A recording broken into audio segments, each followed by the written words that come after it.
Hi, I'm Zibby Owens, and you're listening to Moms Don't Have Time to Read Books. This 30-minute podcast features a new author interviewed by me every single day, 365 days a year, for about 30 minutes. I am also the publisher for Zibby Books, which publishes 12 books a year in fiction and memoir. Our books are already out now. You can check it out on zibbybooks.com. And we have a magazine called Zibby Mag, where we have lots of wonderful essays and lifestyle features. That's at zibbymag.com. We have classes at zibbyclasses.com. And I recently opened a bookstore in LA called Zibby's Bookshop at 1113 Montana Avenue at 11th Street in Santa Monica. I hope that you are able to enjoy some of our other offerings. But this here podcast is the basis of all of it and started in 2018. And no matter what I do, this is basically my favorite thing. Enjoy.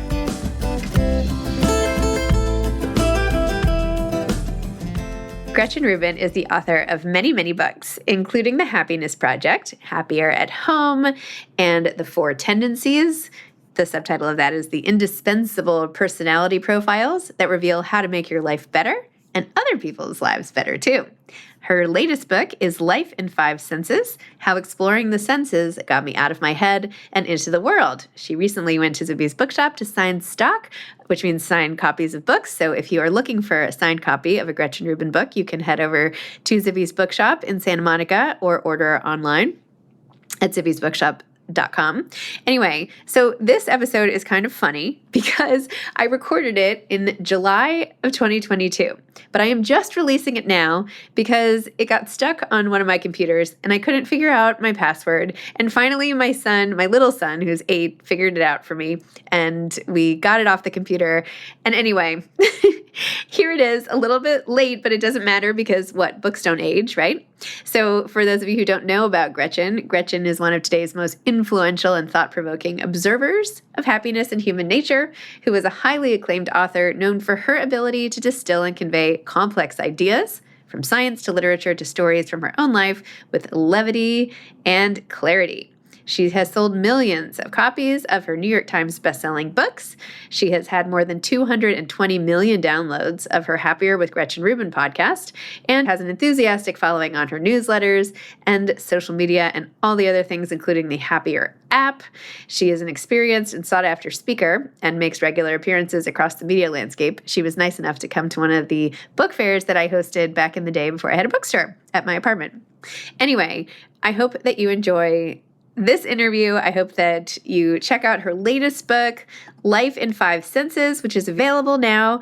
And by the way, I got mugs for all of these 4 tendencies for my kids, myself, Kyle, and we still have the mugs everywhere. And as I was packing up my son from boarding school this weekend, he still had his mug front and center on his desk. It's really sweet. Enjoy the episode. Hi, Gretchen. Thanks so much for coming back on Moms Don't Have Time to Read Books. I'm so happy to be talking to you again. So for people listening, I basically begged Gretchen to come back on the podcast to discuss the 4 tendencies more. We had this great event together for Parents in Action. And while talking about the 4 tendencies types, I realized that one of each of my kids was one of the 4 different tendencies. And then I went home and tested everybody and I was right. That is what happened. Wow. So I was like, I need to talk to Gretchen about how to parent kids with 4 different tendencies and what that means for a family. And then realized, of course, I can't be the only one who has to parent kids with different types and what I could learn and what I could then share with everyone else about it. So Gretchen, the 4 tendencies. Why don't you start out for people who haven't read it and tell when it came out and how you decided on writing that book and how these 4 tendencies appear in different people. So what people should look out for. Yeah. So I sort of stumbled across this aspect of human nature when I was working on my book Better Than Before, which was all about how to make or break habits, because I started noticing these very distinct patterns when I was talking to people about how and why they could or couldn't break a habit. And kind of the light bulb moment was when a friend said to me, the weird thing is, I know I'm happier when I exercise. And when I was in high school, I was on the track team and I never missed track practice. So why can't I go running now? Mm-hmm. And I thought, okay, well, why? I can have a lot of hypotheses about why that would be, but what's really going on? And that's what led me to the four tendencies. So I will briefly describe them. Probably most people will know what they are right away. You've got one of each at home. We could do Game of Thrones characters. These are very obvious once you know, but there is a quiz. If people want to take a quiz and get a report and an answer, you can just go to GretchenRubin.com/4 tendencies, FOUR tendencies, or Gretchen Rubin quiz. And you can take 3.5 million people have taken the quiz. It's free, it's quick, but I'll explain them quickly and most people can know what they are. You can even take the quiz while you are listening to us. You can. Just open a new browser window and listen at the same time. Moms don't have time to take a quiz. Do both. So what this looks at is, it sounds very dry, but it turns out to be really juicy, which is how you respond to expectations. So we all face two kinds of expectations: outer expectations, like a work deadline or a homework request from a teacher, or inner expectations, my own desire to keep a New Year's resolution, my own desire to get into meditation. So depending on whether you meet or resist outer and inner expectations, that's what makes you an upholder, a questioner, an obliger, or a rebel. So upholders are the people who readily meet outer and inner expectations. They meet the work deadline or the school assignment, and they keep the New Year's resolution without much fuss. They want to know what other people expect from them, but their expectations for themselves are just as important. So their motto is, discipline is my freedom. So these are the kids who you don't have to remind them to, take their gym clothes or to do their homework. They just do it. So then there are questioners. Questioners question all expectations. They'll do something if they think it makes sense. So they resist anything arbitrary, inefficient, unjustified. They have to know why. They're always looking for reasons. They tend to love to customize. So they're making everything an inner expectation. If it makes sense to them, if it meets their inner standard, they'll do it, no problem. But if it fails their inner standard, they will push back. And so their motto is, I'll comply if you convince me why. So these are the kids who are told you ask too many questions, and the adults who are told you ask too many questions. Then there are obligers. Obligers readily meet outer expectations, but they struggle to meet inner expectations. So this is my friend on the track team. When she had a team and a coach counting on her, she showed up, no problem. When she's trying to go on her own, she struggles. And so anybody who says to themselves, I don't understand why I can keep my promises to other people, but I can't keep my promises to myself, or they worry about taking time for self-care or making themselves a priority, this is all signs of obliger. And so the big secret for obligers is, even to meet an inner expectation, you need outer accountability. You want to read more? Join a book group. Because you want to read more? Do a podcast where you have to talk about what you read, because obligers need outer accountability even for inner expectations.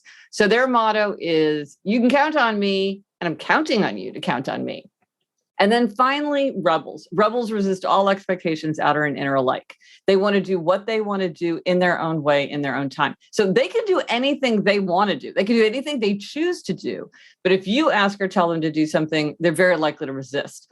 And typically, they don't like to tell themselves what to do. They don't sign up for a 10 a.m. spin class on Saturday because they think, well, I don't know if what I'm going to feel like doing on Saturday morning. And just the idea that it's on my calendar is annoying to me. So their motto is, you can't make me, and neither can I. So those are the four. Obliger is the biggest tendency for both men and women, and rebel is the smallest tendency. It's a conspicuous tendency, but it's a small tendency. So I'm an upholder and you're an obliger, if I remember correctly. Yes. Okay. And then you have one of each as in your house. I do. You're like gold star to you. You pegged them all accurately. I did. So yeah. So there you go. There you go. It's once you said it, I swear this has been the most impactful discovery about my children ever, in terms of how I parent them. Ooh. And so I'm so grateful to you, because it changes the way. I mean, you're always with your kids customizing sort of communication without even thinking about it, right? Yes. I know to do it this way with this kid and this with this kid. But this provides not only a framework for me, but because we all know now which one is which and what that means, I can say okay, well, I'm explaining this to this kid because, that's what questioners need. I know you don't need that, so don't even listen. Right. But in terms of, and I know you already write about this in the book and, everything, but in terms of learning how to parent, especially a type who is not yours, or actually even harder is like figuring out how to motivate the child of mine who is most like me when I totally relate to the same struggles and I haven't mastered it myself. So like, what do you do when you see the same issues in someone you love that you can't fix in yourself? Like, what would you say to that in terms of these types? Well, it's really interesting that you say that, because people often will talk about what it's like to parent someone who's the same tendency, or like how to cross over, especially one that's like the opposite tendency. So sometimes I do think it can give you insight, because you're sort of like, you kind of get it from the inside. But you're right, like with anything with parenting, sometimes it's sort of like, it's so painful to see our own struggles sometimes in our children that sometimes like that itself can be a parenting challenge. Like, you have bad memories associated with something like not being good at sports. And so seeing a child, it's like so painful to you that it's like adds this whole other element. But I do think what I like about the 4 tendencies is that it's kind of impersonal. So in a way, it takes it out of like, you're like me, or like we're having a conflict as spouses or something. It's just like, well, you know what? This is a thing. This is a pattern that you see with obligers. This is not peculiar to you. You're not behaving this way because you don't care about me, or you have no consideration, or you just like don't make any sense. It's like, this is just a way that some people approach the world. All of these tendencies have strengths. All of them have kind of weaknesses and limitations. So to me, it kind of takes the sting out of it, because it's more like, this is how some people are. Let's figure out how to deal with it, rather than like, what are you doing to me? Like what, like my husband's a questioner, and a lot of times questioners don't like to answer questions, which is ironic, but true. And I used to really be like, what does it mean about our relationship that you can't just like, I just ask you to do something, and like everything is a conversation, everything is a debate. Like, isn't it enough that I just ask you? If you ask me, I'll just do it. Like, and then I'm like, oh, he's just like that with everybody. And I benefit from it in many ways. But so how has it come up in your parenting? I'm fascinated by this, that you have one of all. That's unusual in my observation. Right? Yeah, I know. It is. It's crazy. So what's your husband? My husband's the same as me. We're both obligers. Okay. Oh, some of the happiest marriages I know are 2 obligers. Really? Yes. Yep. Because we're both trying to make each other happy or something? Kind of, yeah. And they kind of help each other. I don't know. I just noticed that pattern. It seemed, yeah. When I'm trying to get everybody to do the same thing at the same time is when it's particularly Parent Olympics there. Yeah. Well, like getting in the car because we're going to go to like my book event or something. Yeah. Right. Why do we have to leave now? So I know, like the one upholder, I just say the time, it's done. Yeah. This is what, no questions asked. Sometimes later, like, why did we have we have to leave at that time? Because now we're here early. And I'm like, but no question beforehand. Right. So that's easy. That's the easiest one.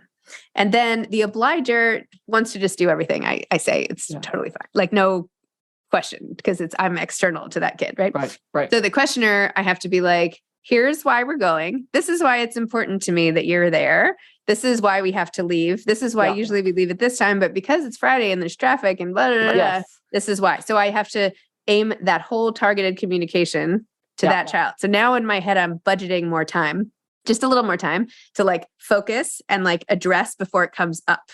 And there's any kind of, questioning. So it's like heading that off at the pass. And then with the rebel, it's like a loose, it's an unknown. It's, that's the hardest one. But I'm like, this kid is not being oppositional on purpose. I have to make this like something savory and fun that they'll want to opt into on their own and not feel like they're being forced to do.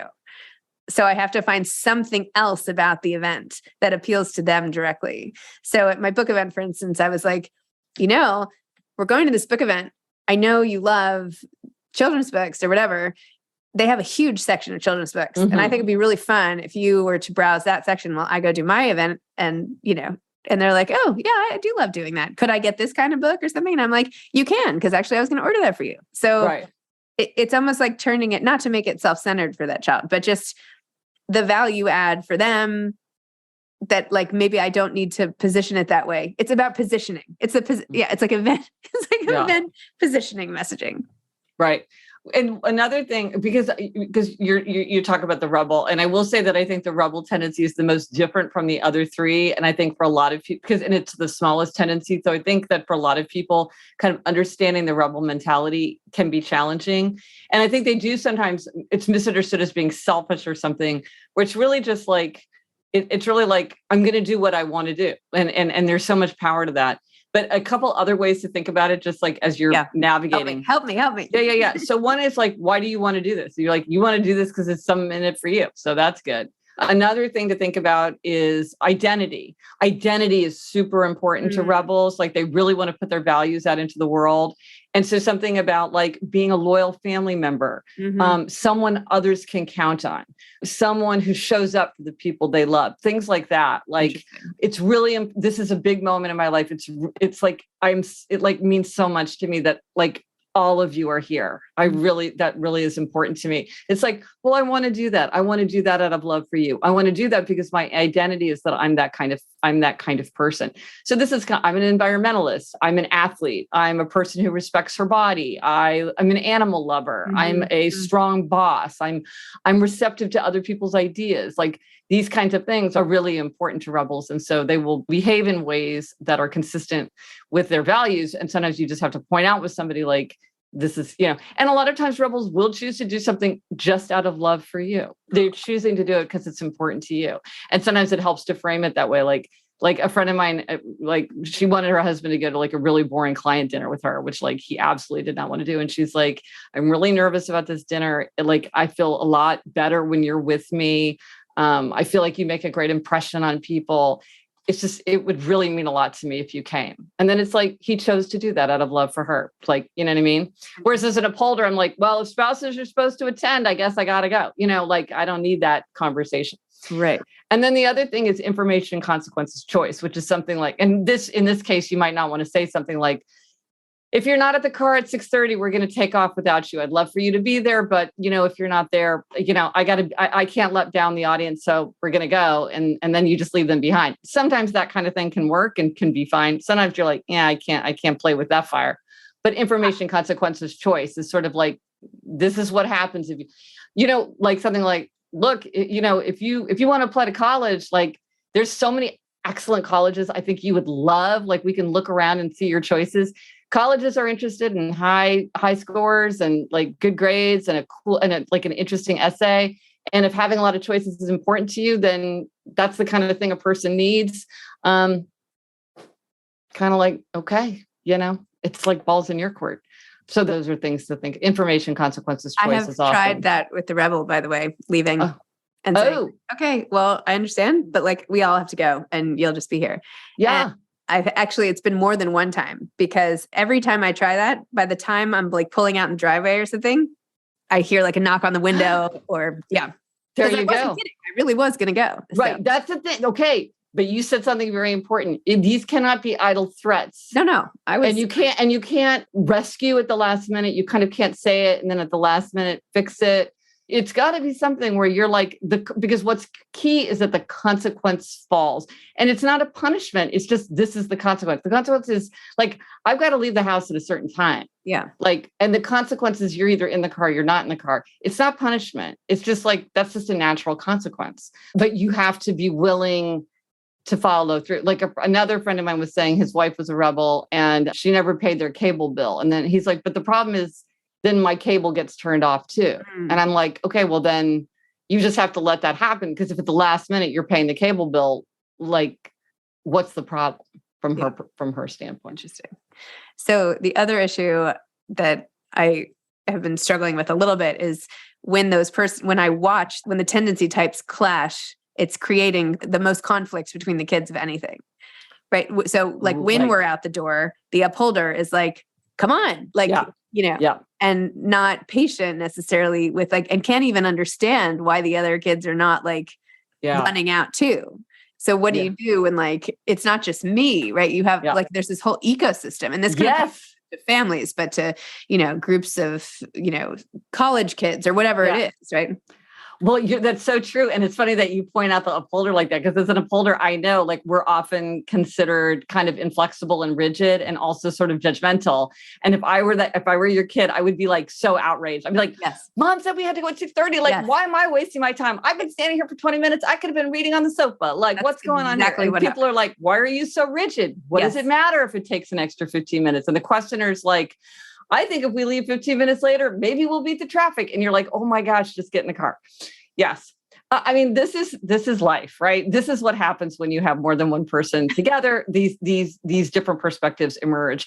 And if you want to see this, go to an office kitchen and consult the posted signs about how people feel about who loads the dishwasher with the dirty coffee mugs, because you will see all of these things playing out. And I think it's really hard. And I think that understanding the tendencies can, again, kind of take the sting out of it. One thing I think to be very aware of, especially with like someone like you has like several children, is you don't want to be unfair to your upholders and your obligers, because they're the ones that are going to most readily do what you tell them and give them more tasks and chores and unpleasant things than the questioners and the rebels, because it's just more of a hassle to get them to follow. It's a pain sometimes to have to explain to somebody why you're asking them to do something when you're like, you should just do it because I'm your mother. It's like, that's not going to fly with a questioner. And a rebel is like, let's play this out. Like, bring it on. I don't want to do that. And I'm going to see, like, you can't make me, even though you're mom, And so I do think that sometimes it can get unfair, because you just sort of naturally go to the person who's the most cooperative. And that in a family isn't fair. And certainly children and adults too, but certainly children are very aware when things aren't fair. And so it is something to be really aware of. And, and questioners and rebels themselves respond to fairness. So if you say something like, look, the dishwasher has to get unloaded. And, your brother and sister are saying they've already done it 3 times this week. Like, why is it fair that you don't have to do it? And then they're like, well, maybe we don't need to unload the dishwasher. Maybe we should just take dishes out of the dishwasher, like as we need them. Like, why go through this whole rigmarole? Why make my bed every day when I just unmake it? And, you kind of have to go through that sometimes. But I think it does lead to a lot of conflict when they just see things from a very different perspective. But then that was just my kids and they're kids, right? So I can still intervene and they will grow up. But some adults with their spouses have the same levels of frustration, right? Yeah. I mean, it's not like it ends. Are there certain combinations? Like, I'm thinking you should really intervene as people are dating, right? Like this should be some quiz people take before they get married, right? You should give like you're about to get married. Here's the 4 tendencies quiz, 4 tendencies for newlyweds or something. Yeah. Think about it. Right? Yeah. Well, it's interesting because obligers are like kind of the type O, and it's O for obliger, but it's also O like universal donor, because they pair up the most easily with all the other tendencies. Mm-hmm. And in particular, when one person is a rebel, whether that's in like a romantic relationship or maybe like in a founding team, if one person is a rebel, almost always the other person is an obliger. Interesting. That's a very persistent, like I would never say never, but that's kind of overwhelmingly the pattern. Mm-hmm. One combination that tends not to work very well is upholder and rebel, because they just see the world in such different ways, and they want to work in such different ways. So an upholder is like someone who loves planning and calendars and to-do lists and execution and kind of having a plan and following through. And rebels, they love spontaneity. They want to feel things through. They want to take advantage of like the moment. And it's just like, especially in the workplace, maybe in romance, they kind of don't even match up that much. They don't match up that much, except in like certain very specific exceptions, which is funny that the exceptions themselves are like so predictable. But like at work, you often hear someone saying like, oh, it's really hard to work for my rebel boss, or I'm a rebel. How do I deal with this upholder that's like bossing me around? They do have a hard time, because they just tend to thrive in very, very different circumstances. And so like in a big team, you could say, well, we need a little bit of everything. But when it's like just like in a one-on-one combination, sometimes that can be tricky, because they just work in a different way. Oh, but what you mentioned something that I thought was like a great example of like how you could use this in the workplace. Like you said to your kids, to some of the kids, I'm going to explain like why we're leaving at 6:30, but other kids, like, you don't have to listen to this. It's a good thing to do at work. You can say like, hey, I'm here to explain this to you if you care. But if you want to go back to your desk and you don't really like, you don't have to sit through this. Because a lot of times you're like, why am I listening to this? I don't Totally. it's just like, Yes. Okay. I want corporate to figure this out. I don't have to understand like the rationale behind the software program. But some people are like, hey, I'm not switching to software programs. So you convinced me this is a good choice. It's like, so we can tailor that so that some people don't get frustrated and feel like their time is wasted, but then other people feel like, well, I want to understand the rationale behind an important choice. And both of these things are valuable. We want, to be part of organizations or families where people make choices for reasonable reasons, but maybe we don't want to hear about it. Maybe we don't have to listen to it, Are these fixed? Is there any hope that maybe some of my kids might outgrow their type or no? Well, see, here's the thing. I don't think anybody should. I mean, they all have tremendous strength. And I'm not saying I want them to. I'm just wondering, do people ever cross over to become another type, or is this like hair color? I do say that because sometimes people do want to kind of evolve out. And I don't think that they do. I believe in the genetic roots of personality. And I think this is part of what's hardwired. I think people bring them into the world with them. Mm-hmm. They're obvious in children often from very, very young ages. So I don't think you're one at work and one at home or one at 20 or one at 40. But what I do think is that as people with time and experience, people learn how to manage their tendencies better. So they don't feel the frustration of their tendency as much because they've learned how to manage it. So a lot of times obligers will build in, just kind of intuitively, they'll build in all kinds of accountability for things that are important to them. And so they're effortlessly following through on everything that's important because they have the accountability they need. So they're not aware that that's something that's kind of a pressure point because they've just built it into the system. So it just happens. Here's my last question of something that really bothers me. So as an obliger, when I am meeting someone for anything ever, even just come over, how does 5 sound for dinner? Yeah. I'm like, we are getting there at 5. Right. In my head, I'm backtracking, like being on time for me is like incredibly important. And when I'm 2 minutes late, I'm so annoyed. And I have a great suggestion for you. Tell me. I won't even finish. Go. Yeah, I have the exact same problem. And somebody told me what to do. Yeah. The problem is you want to be on time, right? Yes. So instead of saying we'll be there at 5, say we'll be there between 5 and 5:15, or we'll be there between 5 and 5:30, because often the person on the other end doesn't need that level of certainty. But to you, you're like, if it's 5:02, I'm late. So if you give yourself more of a margin, then you're going to feel like, well, I'm not going to be late until 5:30, but probably you'll be trying to get there by more like 5. But you take so much of the pressure off yourself. And then if somebody's like, hey, 5:30 is too late, because like if you need to get here and then we need to take off, then they can say to you, what is the proper margin? And then you know that. But still, I have found it to be so helpful because I'm exactly the same way. My anxiety would be for no reason. It didn't matter if I was 5 minutes late, but I would be really worried. Yeah. Needlessly. So give yourself like wiggle room. Okay. What about trying to convince the other person not to be late? Okay, this is really hard. Right. That's why my on time thing fails. If one of the kids is me, or somebody in the ecosystem is making us late. What do you do to that person who's not as concerned about time? Well, there is that whole thing, like what is it like for every person after the first 3 had 20 minutes to get anywhere? Like there's some rule about that. This is really hard. And people, I keep meaning to like really think this through about how people have very different senses of time. Mm-hmm. So there's one is people's senses of time. And one thing is whether people think it matters to be late. Because some people, like, especially someone like a questioner is like, well, look, it doesn't matter if we're 20 minutes late. Mm-hmm. Like, I want to finish up what I'm doing. And like, it doesn't matter to them. So you have to explain to them why it matters. Like, why does it matter? So something like, if we leave before 6:30, we're going to have so much less traffic. If it's 6:30 or after, like, forget it. We're going to be in the car for like an extra hour. Okay, that makes sense. Or, they're planning to start dinner. And if everybody is there and we're not there yet, everybody's going to be waiting for us. We're going to feel very self-conscious and we're going to be very inconsiderate. It's like, oh, okay, that makes sense. And even like with a rebel, often if you explain like why something that's like information consequences choice. It's like, well, if we keep other people waiting, that's rude. But this idea of like, I want to get going on my day. that's kind of doesn't really cut it with a lot of people, because that's really just your preference, right? They're just like, well, you would prefer to be up and out the door at 9:30. I would prefer to be up and out the door at 10. Mm-hmm. I prefer to sleep a little bit later.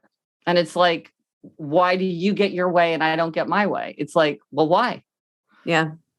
And maybe something I need to work on too is like, is it that important? Is it like what you were saying? Like, is this one of those times where we have to be right on time? Right? Like a podcast, yes. Like a dinner party where you're going to be there for 3 hours doesn't matter if you're 5 minutes late. If you're at someone's house versus a restaurant or, all those things. Well, and I realized I had a very bad habit where I would sort of like even when we weren't in a rush, I would like push. Let's go. Let's go.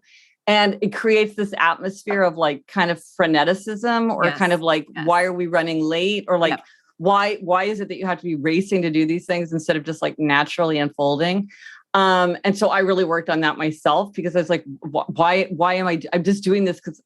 So one thing that helped me with that was to like really have a specific time, especially like when I was walking my daughters to school every day. Instead of like just sort of starting to speed up, because I kind of unconsciously wanted to cross it off my list, I'd be like, we want to leave the house at this time.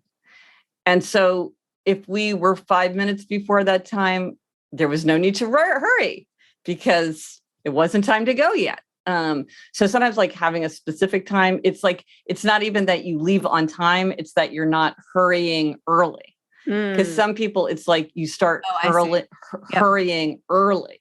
Okay. Which is totally unnecessary. But it's easy to fall into that. At least for me, it's very easy to fall into that trap. So this happens to me with airports. It's like, I have to be careful or I will leave like 6 hours early. Because I'm like, I leave so early. Right? I used to make, when it was easier to just like jump on a new flight, I used to always arrive and like hop on the other flight. And then I would end up rushing anyway to make the earlier flight. And it's ridiculous. Oh, this is a problem. This happens to me. I will arrive so early that I'm like, oh, there's a train leaving for New Haven in like 10 minutes. Yeah. So then then as an upholder, I'm like, do I try to get on that one and like change my routine, or do I sit here because I can't be that flexible? And the answer is I can't be that flexible. So I will watch that train leave. Yeah. But I'm so early. Sometimes it's a relief that I'm not so early that I'm faced with that option. Yes. That's so funny. This has been like so enormously helpful to me.